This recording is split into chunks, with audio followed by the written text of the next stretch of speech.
Hello and welcome to Vending Pass 7. This is day, we're going to check because I've been getting it wrong for the past couple of days.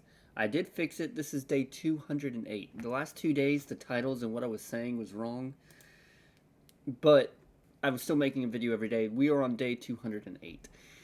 Logan, thank you for the comments and pointing that out for me. Thank you.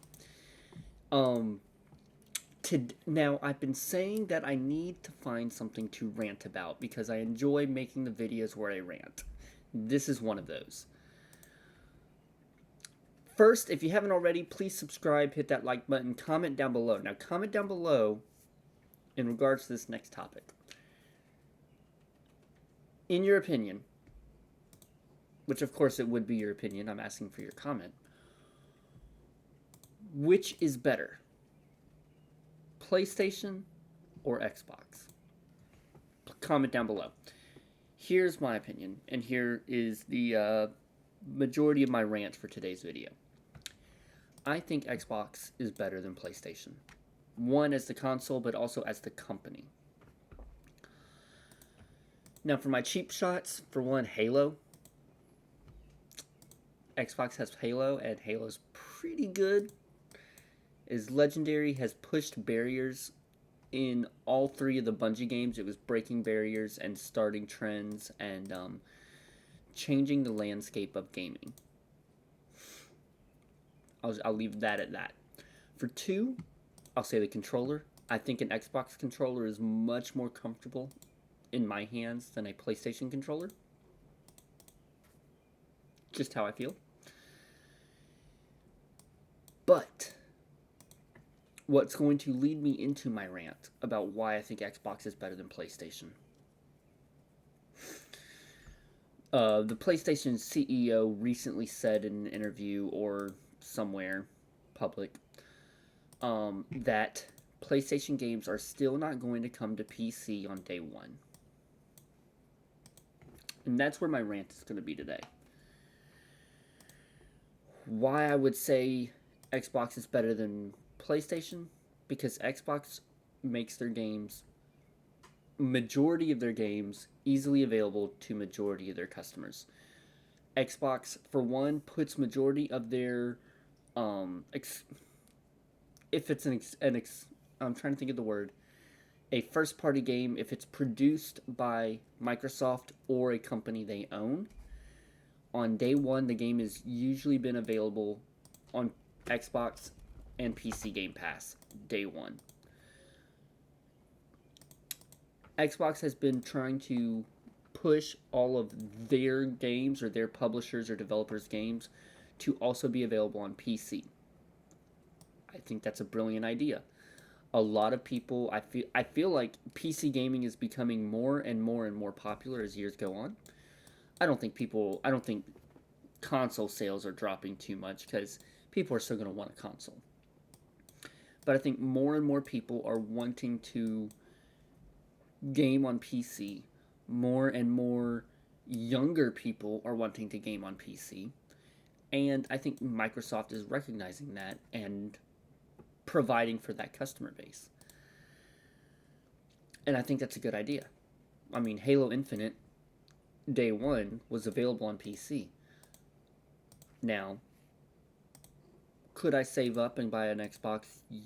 Yes, but I don't have any console. Oh, I mean, I have two Switches. I have two Nintendo Switches, but I play on PC. I prefer to play on PC. And Microsoft caters to that. Microsoft makes sure that if there's a Microsoft game I want to buy, that it's available on PC. Not just that. A lot of the time, right now I'm not signed up for it, but a lot of the time I try and be signed up for Xbox Game Pass. And in that case, hundreds of games are available for me to play. And they're usually available day one through the Game Pass. Now that's awesome. That is making sure that anybody who would want to play your games can play your games. And I think that they should be doing that. I think that that's brilliant. I would love to play both God of War games, but I don't want to spend $500 on a PlayStation to then spend $60 or $70 on God of War and then God of War Ragnarok and play the game. I would rather the game become available on PC.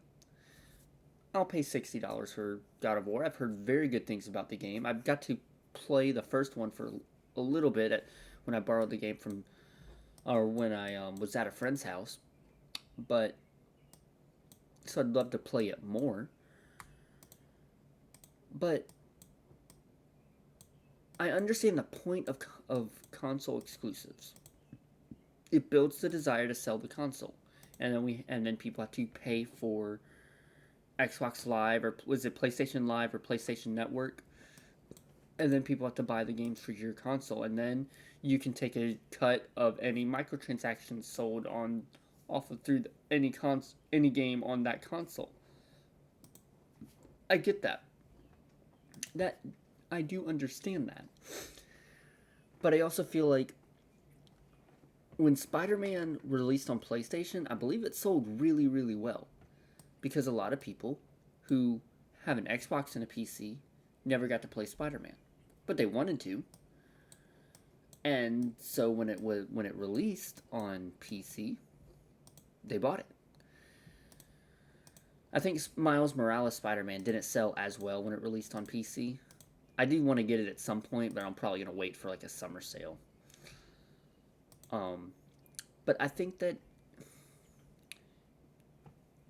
the age of exclusives needs to go away for the most part, especially the age of exclusives in regards to PC. A game not coming out on PC, while I understand the reason that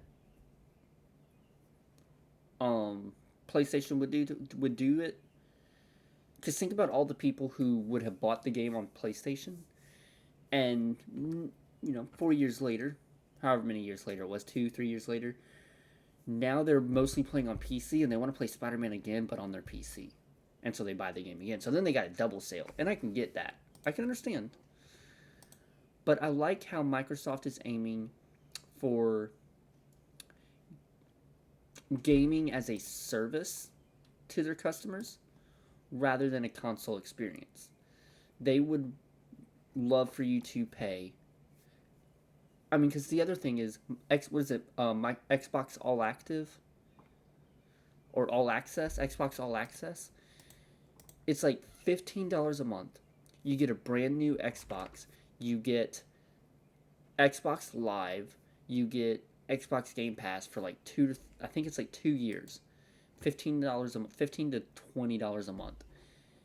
And so you're financing your Xbox, but in that same price is coming with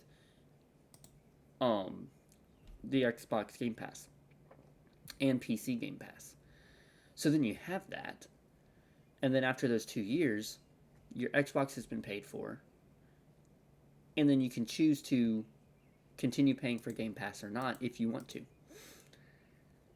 And I think that's a brilliant deal that I don't think they're pushing it as much as they started with, but I think it's a brilliant deal because it's a lot easier to pay $30 a month than it is to pay $500 all at once.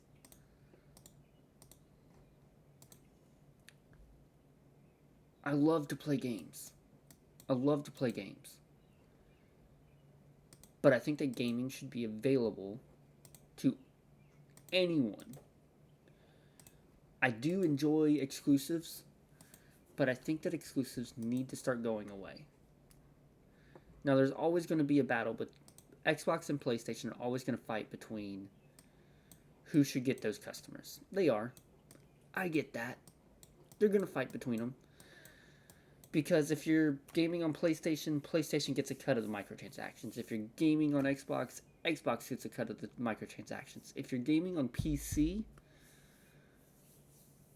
no one really gets a cut of those microtransactions. Besides maybe Steam or maybe Epic if you're through their store. And so I understand PlayStation not wanting you to buy microtransactions on PC.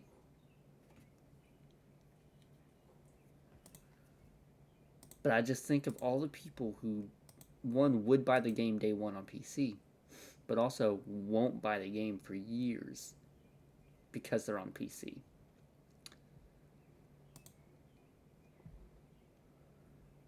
I don't know.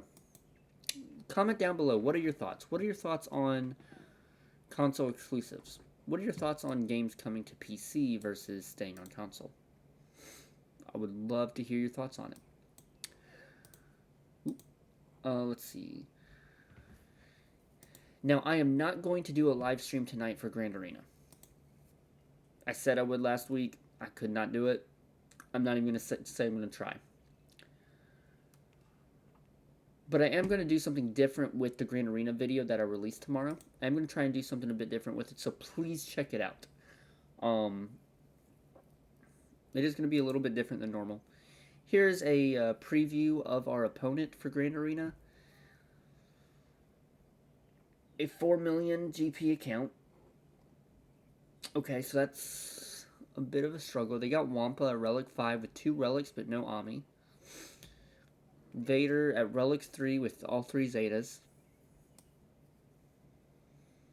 It looks like they have somewhat of a Bounty Hunter team, but not the normal one out you would see.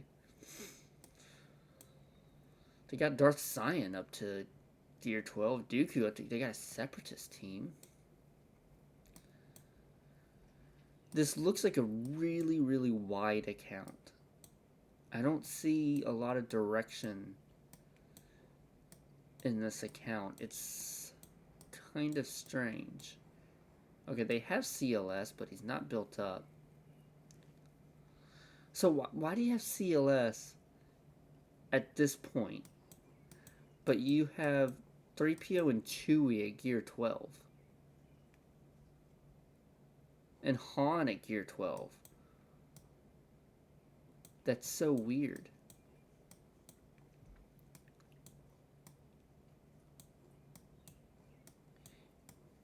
It seems like a very confused account. Which might be to our benefit. It looks like they have a lot of just random characters up at level 85. I mean, look at... They got Hermit Yoda, but... Is that Gear 1? No way that's Gear 1, but he's got his... I mean, like, he's got him leveled up. He's got crappy mods on him. I'm very confused by this account. He's got so many, like, random characters that leveled up.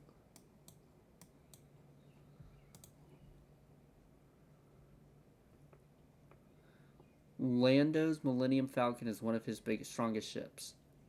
This is his third ship in strength. I mean, he's a 4 million GP account, but I think we can beat him. I don't know what he's going to put on defense. But, I mean, he's even got the Han's Millennium Falcon. He's got it at, what's that, 5-star? But he doesn't have Chewie built up enough for the ship to be stronger, and he doesn't have the ship leveled up. This is such a weird account. He's got the Y-Wing. It's one of the easiest ships to gear up and be strong. And he's not leveled it up. This account is so weird, guys. Comment down below. What do you think about this guy's account? Alright, so seeing this account.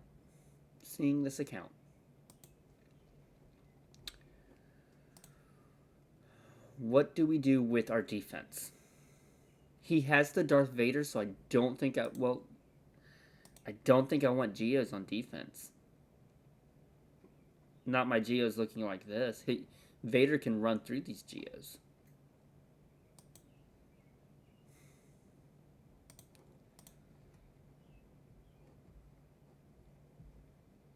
I can probably edit this Rebel squad to include, yeah, I can include CLS now. I can include Han. I can include Chewbacca. I don't have 3PO and Chewie built up yet. But I could put Stormtrooper Han. Then I can put R2. And that'll be a bit better of a squad right there. Hopefully that will be just a little bit better. What do I have back here? Randomness. Probably worth it. But comment down below. Let's look at the ships real quick. What do you think about this defense versus that team? Yeah, I think I'm happy with that.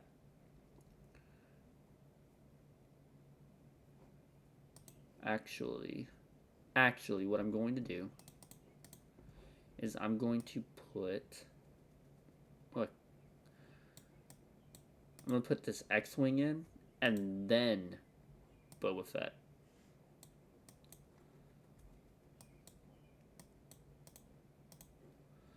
Because then when Boba Fett gets called in, he will be called in and will taunt. And maybe that will help just a little bit. Comment down below, what do you think about all that? What do you think about this defense? What do you think I should change? If I see the same answer enough, or if I see the same answer from people that have given great advice before, we will listen. And I will respond in the comments. But comment down below. I am excited for Grand Arena this week. I think it's going to be good. I think all three accounts are up against a 4 million GP account. I think all of my opponents are right there around 4 mil. So against the YouTube, or against my main account, that's a pretty even fight. Because I think I'm just around 3 point something mil. The alt account is right around 1 point something mil, so that's a bit less fair. And this one's less than a mil, but it's a very random account. So, I'm looking forward to it. Video will drop tomorrow. I hope y'all have a fantastic day. And may the force be with you.